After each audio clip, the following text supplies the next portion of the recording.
Bismillahirrahmanirrahim. Okey, untuk subjek UPKK Sirah hari ini, kita akan belajar tentang pembangunan negara Islam.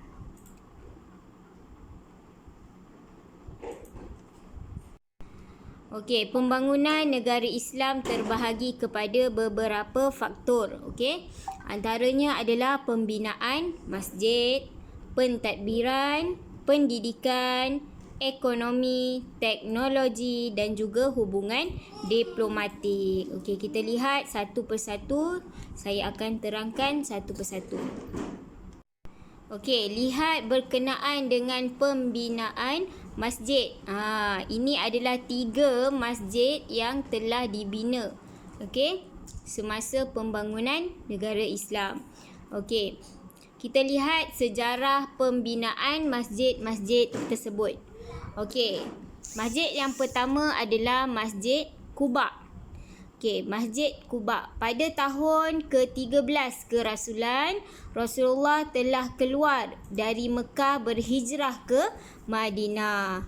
Pada hari Isnin 7 Rabiul Awal, Rasulullah tiba di Quba. Nabi menetap selama 4 hari. Di situlah Nabi membina Masjid Quba dan solat di dalamnya. Masjid ini didirikan oleh Rasulullah bersama-sama dengan umat Islam secara gotong royong. Itu adalah sejarah pembinaan Masjid Quba. Okey, lihat pula Masjid An-Nabawi. Okey, kita selalu dengar kan Masjid An-Nabawi. Okey, Masjid An-Nabawi dibina di atas tanah yang dibeli Rasulullah daripada 2 orang anak yatim, iaitu Suhal dan Sahil. Okey, dan bin Umar.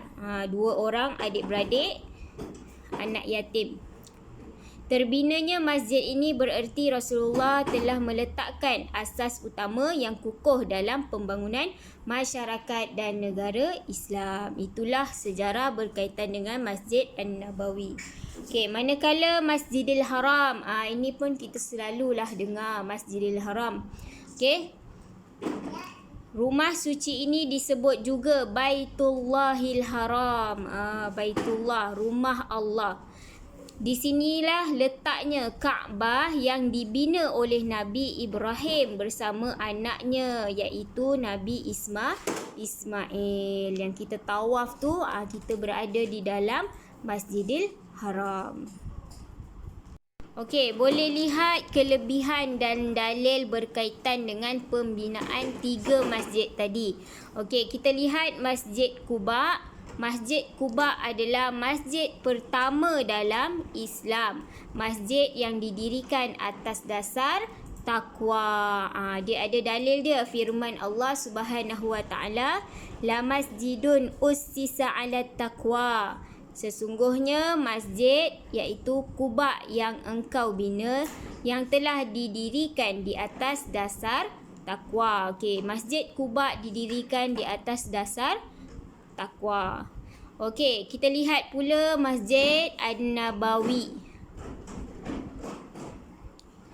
Pahala sekali solat di Masjid An-Nabawi sama 1000 kali solat di tempat lain. Subhanallah, besar ganjaran kita sekali je solat dalam Masjid An-Nabawi bersamaan dengan 1000 kali solat di tempat lain. Moga kita direzekikan untuk solat di Masjid An-Nabawi.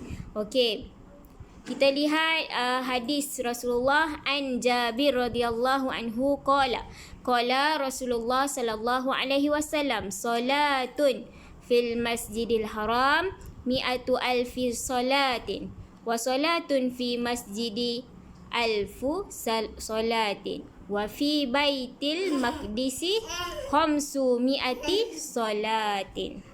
Okey, maksudnya daripada Jabir radhiyallahu anhu meriwayatkan bahawa Rasulullah sallallahu alaihi wasallam pahala sekali solat di Masjidil Haram sama 100,000 kali solat di tempat lain. Pahala sekali solat di masjidku, iaitu Masjid An-Nabawi, sama dengan 1000 kali solat di tempat lain. Pahala sekali solat di Masjidil Maqdis sama dengan 500 kali solat di tempat lain. Itu hadisnya.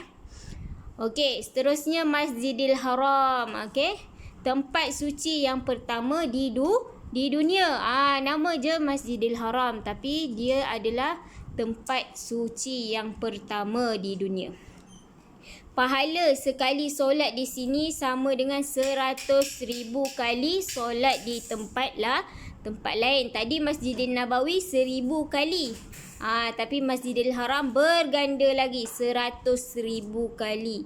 Okey, firman Allah Subhanahu wa taala, "Inna awwala baitin wudi'a lin-nasi lalladzi bi Bakkata mubarakan wa hudan lil alamin." Sesungguhnya rumah yang mula-mula dibangunkan untuk tempat beribadah manusia ialah Baitullah di Mekah yang diberkati dan menjadi petunjuk bagi semua umat manusia. Okey, kita boleh lihat masjid-masjid utama dalam Islam. Okey, Masjidil Aqsa. Masjidil Aqsa di mana? Di Gaza, Palestin. Di Palestin. Sebenarnya Israel tu tak ada dalam peta pun. Okey, Masjidil Aqsa ni berada di Palestin. Okey, kemudian ada Masjid Qiblatain. Ada Masjid Qiblatain, Masjid Quba, Masjidil Haram dan juga Masjid An-Nabawi di Saudi Arabia. Okey, jarak antara Masjidil Haram ke Masjidil Aqsa adalah 2080 kilometer. Okey.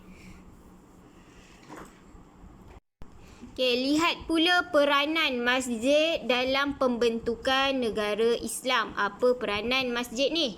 Okey, Rasulullah menjadikan masjid sebagai pusat pembangunan manusia dari aspek akidah, ibadat, akhlak, syariah, muamalat, siasah, aktiviti umat dan pentadbiran negara. Okey. Kamu boleh lihat kat situ, dia menjadi pusat ibadah, pusat kemasyarakatan, pusat pendidikan dan penyebaran ilmu pengetahuan, pusat ekonomi, pusat politik dan juga pusat seni. Dan yang terakhir, lambang perpaduan umat Islam. Okey, kita lihat dari segi pentadbiran, faktor pentadbiran pula tadi, pembangunan masjid. Okey, ini dari segi pentadbiran.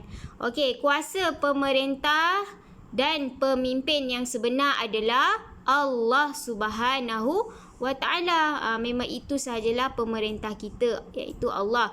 Tetapi manusia dilantik Allah menjadi khalifah dalam alam ni. Yang menjadi jawatan, yang memegang jawatan tu semua dilantik oleh Allah. Okey, dalam Islam untuk menjadi pemimpin yang baik mestilah berdasarkan prinsip-prinsip berikut. Apa prinsipnya? Ada 5 di situ. Yang pertama, melakukan sesuatu dengan adil. Yang kedua, mendapat keredaan Allah. Yang ketiga, menegakkan yang makruf. Okey. Yang keempat, mencegah yang mungkar. Dan yang kelima, tunduk kepada perintah Allah. Itu adalah prinsip-prinsip pemimpin Islam. Okey, lihat pula peranan Rasulullah sebagai pemimpin umat. Apa peranan Rasulullah ni? Rasulullah merupakan orang yang pertama menegakkan negara Islam. Rasulullah menjadi pemimpin negara, menjadi pemimpin masyarakat, menjadi pemimpin dalam solat, iaitu imam lah. Yang keempat, menjadi panglima tentera dalam peperangan. Okey. Kota Madinah menjadi pusat ekonomi dan pusat perdagangan yang terkenal di tanah Arab di atas pimpinan Rasulullah. Ini pula adalah perkara yang Rasulullah lakukan sebagai pemimpin. Yang pertama, Rasulullah membina masjid. Yang kedua, Rasulullah mengukuhkan persaudaraan. Yang ketiga, mempersaudarakan Muhajirin dan Ansar. Yang keempat, membuat perjanjian dengan orang bukan Islam. Yang kelima, membentuk dasar negara. Yang keenam, menetapkan sistem kemasyarakatan. Yang ketujuh, menubuhkan struktur pemerintahan. Yang kelapan, menubuhkan institusi percukaian. Yang kesembilan, mengembangkan Islam. Dan yang terakhir, menunjukkan contoh yang terbaik. Okey, untuk hari ini sampai sini sahaja bahagian pentadbiran. Kita fahami, kita belajar pentadbiran dan pembinaan masjid. Yang akan datang saya akan teruskan mengajar dengan teknologi, hubungan diplomatik dan sebagainya. Okey? Moga ilmu ini bermanfaat untuk kamu semua. Wallahu a'lam.